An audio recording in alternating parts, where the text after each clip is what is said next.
చిన్న బిడ్డ గులాబీ మొక్క నాటింది. ఏం కావాలి? గులాబీ పువ్వు కావాలి. తొందరపడుతుంది, తొందర చేస్తుంది. ఒక మొగ్గ వచ్చింది.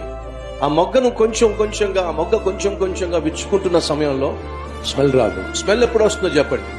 తగిన కాలంలో ఆ గులాబీ పువ్వు తనంతట తనే విచ్చుకున్నప్పుడు, పరిపక్వతను పొందే సమయం వచ్చినప్పుడు, అది విచ్చుకున్నప్పుడు అప్పుడే స్మెల్ వస్తుంది.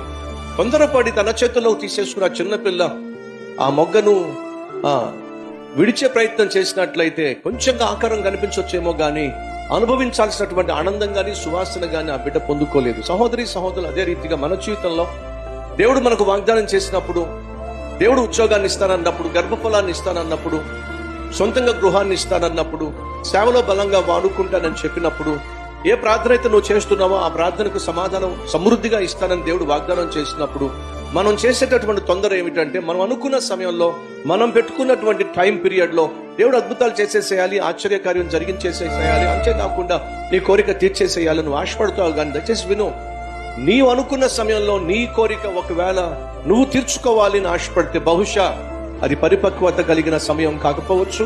ఒకవేళ నువ్వు అనుకున్నట్టుగా ఆ సమయంలో జవాబు వచ్చినదో దానిని నువ్వు అనుభవించటం వీలు పడకపోవచ్చు. కాబట్టి దేవుడు ఏం చేస్తాడు? ఒక గులాబీ పువ్వు